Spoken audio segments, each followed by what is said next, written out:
तो hello everyone and welcome back to channel. तो कैसे आशा करते हैं आप सब बहुत अच्छे होंगे और आप अपने एग्जाम की तैयारी बहुत अच्छे से कर रहे होंगे।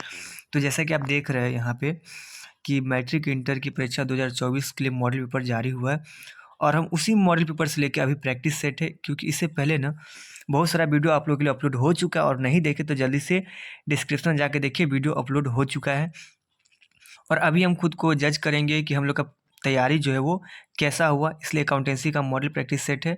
इस वीडियो की स्किप जरा सा भी नहीं कीजिएगा, क्योंकि अगर वीडियो कंप्लीट वॉच करते हैं ना तो इस वीडियो से आप 30 से 40 नंबर फिक्स समझिए, इतना इंपॉर्टेंट है आप लोग के लिए। इसमें एमसीक्यू भी क्वेश्चन होगा और सब्जेक्टिव क्वेश्चन सेम आप लोगों को एग्जाम बेस पे, जैसा कि आप देख रहे हैं यहाँ पे लिखा हुआ भी है नवीनतम पैटर्न। ठीक है, आप लोग जानते हैं कि 100 नंबर का होगा। टाइम आपको दिया जाएगा 3 घंटा, आपको 15 टाइम दिया था और ये सब आप एग्ज़ाम देने से पहले पढ़ लीजिएगा। ठीक है, इस एग्ज़ाम हॉल में पढ़ने में आप लोग इसमें टाइम अपना समय नहीं गवाइएगा। ठीक है, तो चलिए हम क्वेश्चन देखना स्टार्ट करते। जैसे कि आप सब जानते हैं आपको क्वेश्चन कितना मिलेगा, 100 क्वेश्चन मिलेगा और उसमें से आपको रिप्लाई कितना का करना है। तो जैसे कि आप देख रहे हैं, मेरा पहला क्वेश्चन है कि एक गैर व्यापारिक संस्था के लिए मानदेय होता है। ये ऑनरेरियम जो होता है गैर व्यापारिक संस्था के लिए, जो एनपीओ होता है, नॉन प्रॉफिट ऑर्गेनाइजेशन, उसके लिए जो होता है वो क्या होता है? आय होता है, व्यय होता है या परिसंपत्ति होता है? इनमें से कोई नहीं। इसका राइट आंसर क्या होगा आप लोगों को पता है तो जल्दी से कमेंट कर दीजिए। तो इसका राइट आंसर होगा एक्सपेंस होगा, व्यय होगा। ठीक है, चलिए नेक्स्ट क्वेश्चन देखते हैं। यदि स्पष्टतः कुछ न दिया हो तो प्रवेश शुल्क को क्या माना जाए? अगर अच्छा से नहीं स्पष्ट करके दिया हुआ कि प्रवेश शुल्क है, उसको हम क्या मानेंगे आप? ए पूंजीगत प्राप्ति या आयगत आय या देयता या इनमें से कोई नहीं। तो इसको जो हम क्या मानेंगे, इसको हम आयगत यानी कि रेवेन्यू इनकम मानेंगे। क्या मानेंगे इसका हम? टू का राइट आंसर क्या होगा? B, revenue income. चलिए थर्ड क्वेश्चन देखते हैं हम। साझेदारी संलेख की अनुपस्थिति में साझेदार को उनके द्वारा फर्म को दी गई अग्रिम राशि पर ब्याज दिया जाएगा। कितना परसेंट ब्याज दिया जाएगा? अगर साझेदारी संलेख अनुपस्थिति, आप लोग को अगर लॉन्ग वीडियो देखे होंगे सब्जेक्टिव, तो इसका आंसर आप लोग आराम से कर सकते हैं। इसका राइट आंसर क्या होगा? 5%, 6%, 9% या फिर 8%। तो इसका राइट आंसर होगा B is the right answer, 6%। ठीक है, कौन साझेदारी की विशेषता नहीं है? इसमें से जो है पूछ रहा है कि साझेदारी की विशेषता क्या नहीं है। साझेदारी का विशेषता समझौता या लाभ विभाजन या सीमित दायित्व या दो से अधिक व्यक्ति, दो से अधिक व्यक्ति। तो इसकी जो कौन विशेषता नहीं है, क्वेश्चन पे ध्यान से देखिए कि विशेषता नहीं है। तो ये जो है ना सीमित लायबिलिटी जो देख रहे हैं आप, सी सीमित लायबिलिटी, ये विशेषता नहीं है। समझौता विशेषता है, लाभ विभाजन भी है, 2 से 2।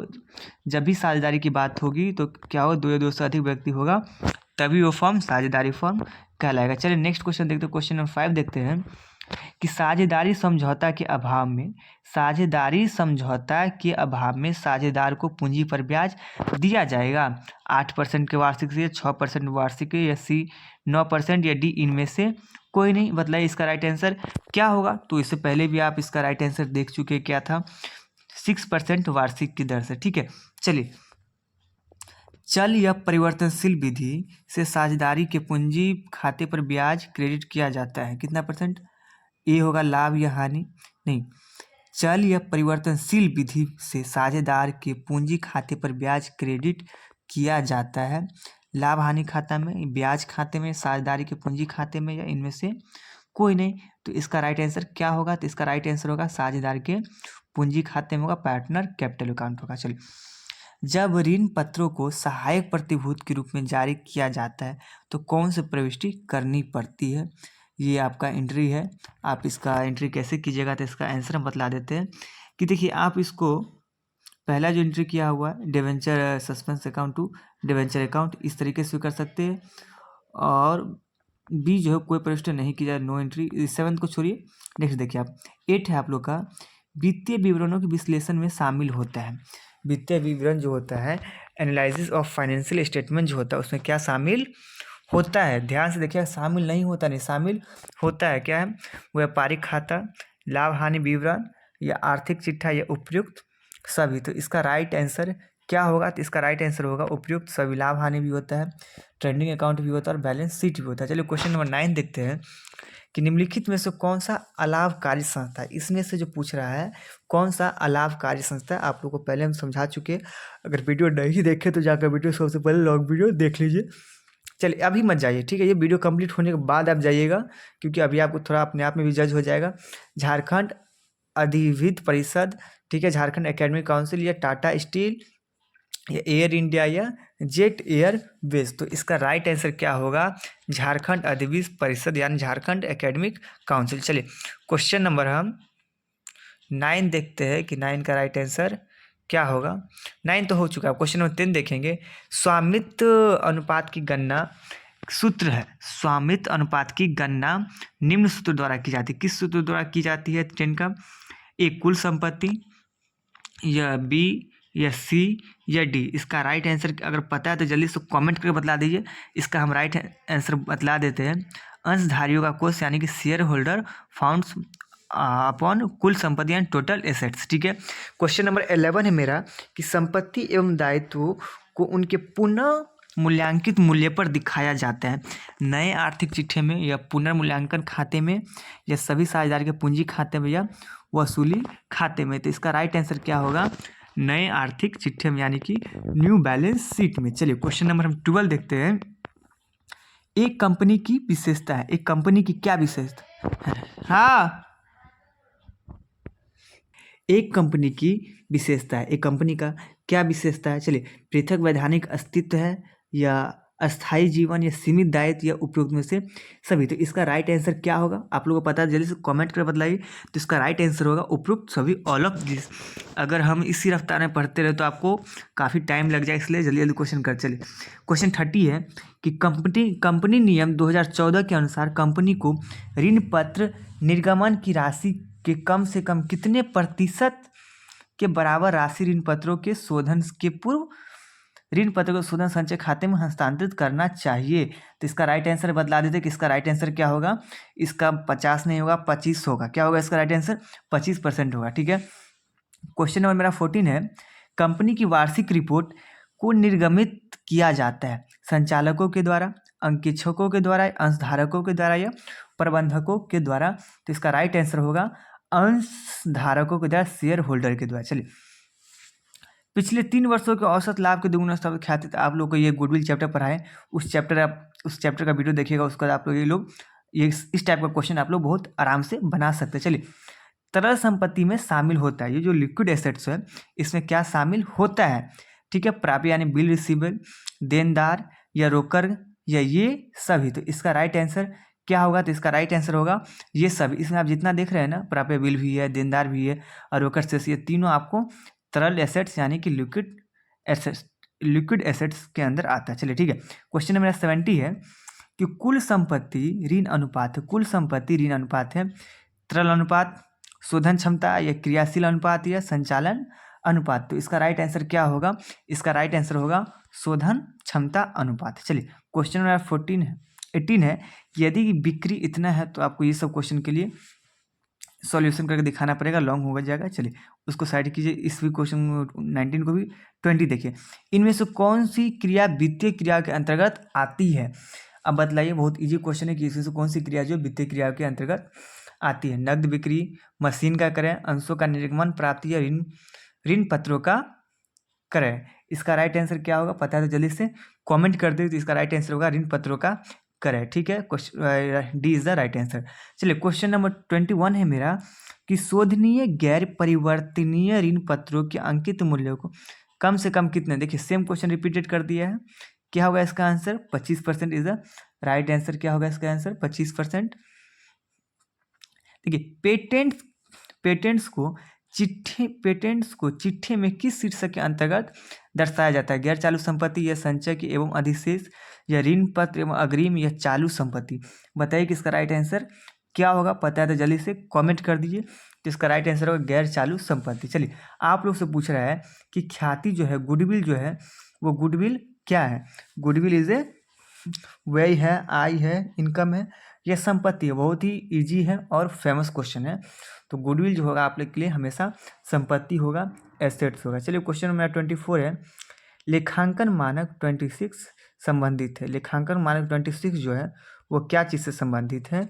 लेखांकन नीतियों से, रहतियों मूल्यांकन से, रोकड़ प्रवाह विवरण से, या इनमें से कोई नहीं? इसका राइट आंसर क्या होगा? जल्दी से बतला दीजिए आप लोग। तो इनमें से जो होगा कोई नहीं, इसका राइट आंसर होगा। चलिए, कृत्रिम संपत्ति है प्रारंभिक व्यय, अभिगोपन, कमीशन, या संचित हानि, ये सभी। तो इसका राइट आंसर होगा प्रारंभिक व्यय, ठीक है, प्राइमरी एक्सपेंस। चलिए क्वेश्चन नंबर 26 है कि रोकड़ समतुल्य में शामिल है। रोकड़ समतुल्य में शामिल होता है ट्रेजरी बिल, व्यापारिक बिल, बैंक में रोकड़ या ये सभी। तो इसका राइट आंसर होगा ये सभी। चलिए क्वेश्चन 27 है, इसको भी सॉल्व करके दिखाना होगा, इसे अभी बतला देंगे, समझ में नहीं आएगा। चलिए नेक्स्ट। अब बताइए कि आय व्यय खाता जो तैयार किया जाता है वो किस प्रकार की संस्था के द्वारा आय व्यय खाता तैयार किया जाता है। अगर पता है तो जल्दी से कमेंट कर दीजिए बिना ऑप्शन सुने हुए। बिना ऑप्शन सुने हुए ये व्यापारिक संस्था द्वारा, या औद्योगिकी संस्था के द्वारा, या लाभ न कमाने वाली संस्था के द्वारा, या सभी संस्थाओं के द्वारा तैयार किया जाता है। तो इसका राइट आंसर होगा सी इज द राइट आंसर, यानी कि लाभ न कमाने संस्था के द्वारा आय व्यय खाता, इनकम एंड एक्सपेंडिचर अकाउंट तैयार किया जाता है एनपीओ के द्वारा। चलिए 32 है, विशेष उद्देश्यों के लिए, यानी विशेष उद्देश्यों के लिए प्राप्त दान दिखाई जाएगी। विशेष उद्देश्यों का प्राप्त दान आय व्यय खाते में, चिट्ठे के दायित्व पक्ष में, या चिट्ठे के संपत्ति पक्ष में। तो इसका होगा राइट आंसर चिट्ठे के दायित्व पक्ष में दिखाया जाएगा। चलिए सचिव को मानदेय का भुगतान है, payment of honorarium to secretary is treated, ठीक है। तो पूंजीगत व्यय है, आयगत व्यय है, या नकद है व्यय है, या इनमें से कोई नहीं। तो इसका राइट आंसर होगा आयगत व्यय है। चलिए क्वेश्चन नंबर 34 है, साझेदारी अनुबंध संलेख बनाता है। साझेदारी अनुबंध संलेख बनाना क्या अनिवार्य है, ऐच्छिक है, या अंशतः अनिवार्य है। आप सभी जानते हैं कि एग्रीमेंट जो है वो कितना इम्पोर्टेंट है बनाना। तो ये आप बना भी सकते हैं और नहीं बना सकते, तो वैसे ये ऐच्छिक है, वॉलंटरी है। क्वेश्चन नंबर 35 है, साझेदारी फर्म के पुनर्गठन पर अलिखित देनदार का लेखा करने पर होगा। वर्तमान साझेदार को लाभ, वर्तमान साझेदारी को हानि, वर्तमान साझेदार को न लाभ न हानि, या इनमें से कोई नहीं। तो इसका राइट आंसर क्या होगा, इसका राइट आंसर बी होगा, वर्तमान साझेदारी को हानि होगा, ठीक है। साझेदार के परिवेश पुनर्मूल्यांकन पर लाभ हानि को वहन करते पुराने साझेदार, नए साझेदार, या सभी साझेदार, या केवल दो साझेदार। बहुत बदल दिया है, तो इसका राइट आंसर होगा केवल ओनली फॉर ओल्ड पार्टनर जो है वो पुनः को वहन करते हैं। ओके क्वेश्चन नंबर 37 है, ये भी सोल्यूशन क्वेश्चन है। एक साझेदार की मृत्यु होने पर संयुक्त जीवन बीमा पॉलिसी की राशि किसके पूंजी खाते में जमा की जाएगी।